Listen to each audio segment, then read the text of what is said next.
Doctor Himanta Biswa শৰ্মাই হতাশাত ভুগিছে আৰু সেই হতাশাৰ প্ৰতিফলন ঘটিছে তেওঁৰ বক্তব্যত। ডাক্তৰ হিমন্ত বিশ্ব শৰ্মাই অনুমান কৰিছে যে 2026ত তেওঁ কোনো কাৰণতে অসমৰ মুখ্যমন্ত্ৰী হ'ব নোৱাৰে আৰু তেওঁ দ্বিতীয়বাৰ মুখ্যমন্ত্ৰী হ'ব নোৱাৰাটো প্ৰায় নিশ্চিত।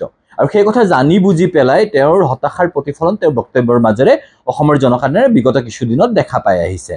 তেওঁৰ মিথ্যাচাৰ, তেওঁৰ প্ৰতিশ্ৰুতি প্ৰলোভনৰ ৰাজনীতিক অসমৰ জনসাধাৰণে ইতিমধ্যে অগ্ৰাহ্য কৰিছে বা অসমৰ জনসাধাৰণে ইতিমধ্যে উপলব্ধি কৰিছে। যোৱাকালি তেওঁ কৈছে যে তেওঁৰ পত্নী ৰিণিকী শৰ্মা ভূঞাৰ যিমান সা সম্পত্তি আছে সেই সকলো সা সম্পত্তি তেওঁ অসমৰ জনসাধাৰণক দান দিব। যদি প্ৰকৃততে তেওঁৰ তেনেকুৱা সদিচ্ছ আছে তেতিয়াহ'লে ৰিণিকী শৰ্মা ভূঞাৰ যিমান সা সম্পত্তি আছে সেই সা সম্পত্তিবিলাক কোন তাৰিখে অসমৰ জনসাধাৰণক তেওঁ উৎসৰ্গা কৰিব সেই কথা তেওঁ স্পষ্টভাৱে ক'ব লাগে। এনেই তেওঁ এই ধৰণৰ কথা বতৰাৰে অসমৰ জনসাধাৰণক বিভ্ৰান্ত কৰিব নালাগে। বিগত সময়ছোৱাত প্ৰতিশ্ৰুতি, প্ৰলোভন আৰু হিতাধিকাৰী আঁচনিৰ তেওঁ যি মায়াজাল গঢ়ি তুলিছিলে সেই মায়াজালৰ পৰা অসমৰ জনসাধাৰণ ইতিমধ্যে ওলাই আহিব লৈছে।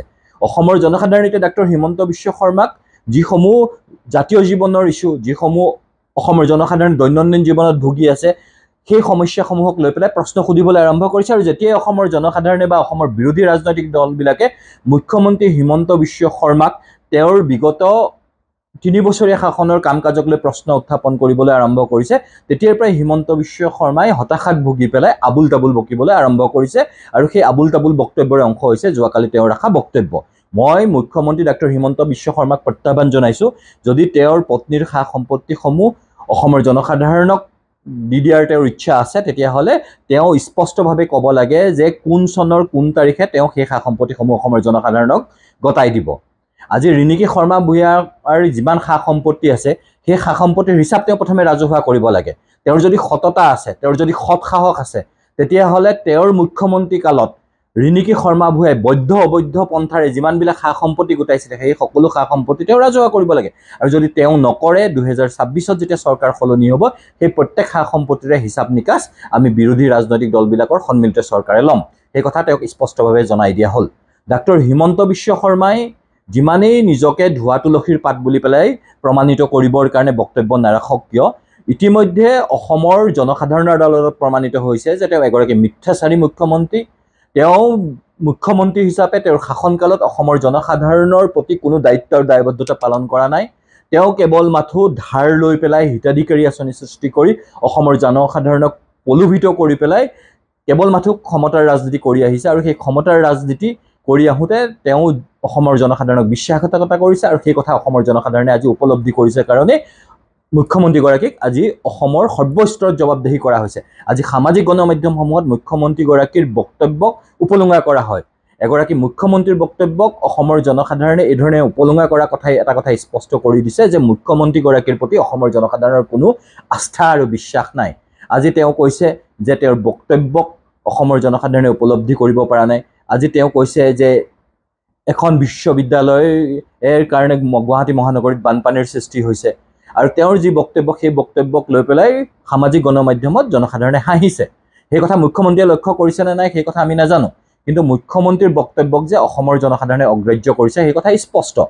গতিকে ডাক্তৰ হিমন্ত বিশ্ব শৰ্মাই এই ধৰণৰ কথা বতৰাৰে অসমৰ জনসাধাৰণক বিভ্ৰান্ত কৰাৰ সলনি তেওঁ মুখ্যমন্ত্ৰী হিচাপে তেওঁৰ দায়িত্ব নিৰ্বাহ কৰক। আজি অসমত বানপানী হৈ গ'ল, আজি বিহাৰে বানপানীৰ নামত 11,000 কোটি টকা লাভ কৰিলে, কিন্তু অসমে বানপানীৰ নামত ফুটা কৰি এটাও নেপালে। আৰু তেওঁৰ মুখ্যমন্ত্ৰী হিচাপে তেওঁৰ যি দায়িত্ব অসমৰ জনসাধাৰণৰ প্ৰতি থাকিব লাগিছিল, দিল্লীৰ ওচৰত তেওঁ যি ধৰণে কথা ক'ব পাৰিব লাগিছিল সেই ধৰণে কথা কোৱাৰ সলনি তেওঁ আঁঠু লৈ থাকিলে।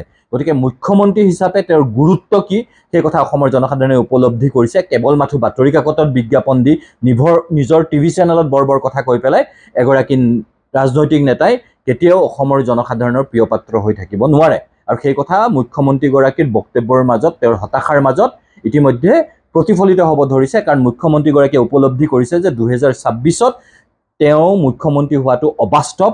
কোনো কাৰণতে দ্বিতীয়বাৰৰ কাৰণে তেওঁ মুখ্যমন্ত্ৰী হ'ব নোৱাৰে। আৰু বিজেপি কোনো কাৰণতে আৰু অসমত ক্ষমতা দখল কৰিব নোৱাৰে। কাৰণ বিজেপিৰ যি ৰাজনীতি, যি ধৰ্মীয় মেৰুকৰণৰ ৰাজনীতি, সেই ধৰ্মীয় মেৰুকৰণৰ ৰাজনীতিক অসমৰ জনসাধাৰণে ইতিমধ্যে প্ৰত্যাখ্যান কৰিছে। আৰু তাৰ উদাহৰণ হ'ল যোৰহাট। আজি মুখ্যমন্ত্ৰীগৰাকীয়ে বাংলাদেশৰ ইছ্যুটোক লৈ পেলাই ধৰ্মীয় মেৰুকৰণৰ চেষ্টা কৰিছে। আজি বানপানীৰ সমস্যাটোক লৈ পেলাই তেওঁ ধৰ্মীয় উন্মাদনা বিয়পাবলৈ যত্ন কৰিছে। এই ধৰণৰ তেওঁৰ যি ধৰ্মীয় উন্মাদনা বিয়পাই পেলাই ৰাজনৈতিক মুনাফা লাভ কৰা বা ক্ষমতা দখলৰ যি ষড়যন্ত্ৰ, সেই ষড়যন্ত্ৰক অসমৰ জনসাধাৰণে ব্যৰ্থ কৰিব আৰু 2026ত অসমৰ জনসাধাৰণে তেওঁৰ এই কাম কাজৰ বাবে তেওঁক জবাবদিহি কৰিব। আৰু এটা কথা স্পষ্ট যে ডক্টৰ হিমন্ত বিশ্ব শৰ্মাই যি ৰাজনীতি কৰি আছে, এই ৰাজনীতিয়ে অসমীয়াৰ ভৱিষ্যত সুৰক্ষিত কৰিব নোৱাৰে। এই ৰাজনীতিয়ে অসমীয়া জনসাধাৰণক তেওঁলোকৰ প্ৰাপ্য অধিকাৰ দিব নোৱাৰে।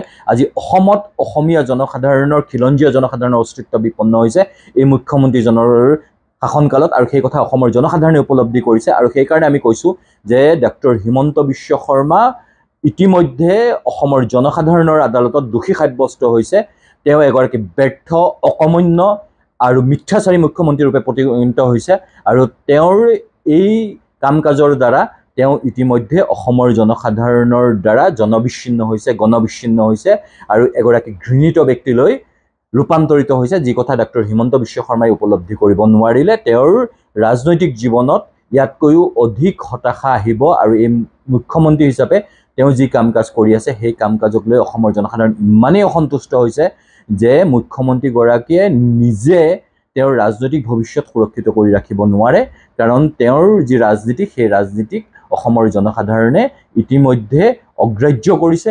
অসমৰ জনসাধাৰণে ডক্টৰ হিমন্ত বিশ্ব শৰ্মাৰ চৰিত্ৰ বুজি উঠিছে আৰু ধৰ্মীয় মেৰুকৰণ আৰু ধৰ্মীয় উন্মাদনাৰ ৰাজনীতিতকৈ যে জাতীয় জীৱনৰ সমস্যাসমূহত, খিলঞ্জীয়াৰ স্বাৰ্থসমূহত মুখ্যমন্ত্ৰীগৰাকীৰ নীৰৱতা, মুখ্যমন্ত্ৰীগৰাকীৰ আপোচকামী চৰিত্ৰ স্পষ্ট হোৱাৰ পিছত ডক্টৰ হিমন্ত বিশ্ব শৰ্মা অসমৰ ৰাজনীতিত অপ্ৰাসংগিক হৈ পৰিছে। আৰু সেই কথা ডক্টৰ হিমন্ত বিশ্বই উপলব্ধি কৰিছে কাৰণে তেওঁৰ বক্তব্যত হতাশা প্ৰতিফলিত হৈছে। আকৌ কৈছোঁ, মুখ্যমন্ত্ৰীৰ যদি সদিচ্ছা আছে তেতিয়াহ'লে তেওঁৰ পত্নীৰ সা সম্পত্তি কোনদিনাখন অসমৰ জনসাধাৰণক গতাই দিব, সেই কথা তেওঁ নিৰ্দিষ্ট চন, নিৰ্দিষ্ট তাৰিখ, নিৰ্দিষ্ট সময় ঘোষণা কৰি পেলাই নিজৰ সদিচ্ছা প্ৰকাশ কৰিব লাগে। আৰু নহ'লে তেওঁক এগৰাকী মিথ্যাচাৰী মুখ্যমন্ত্ৰী ৰূপে অসমৰ জনসাধাৰণে স্বীকৃতি দিব, সেই কথা তেওঁ জানি থওক।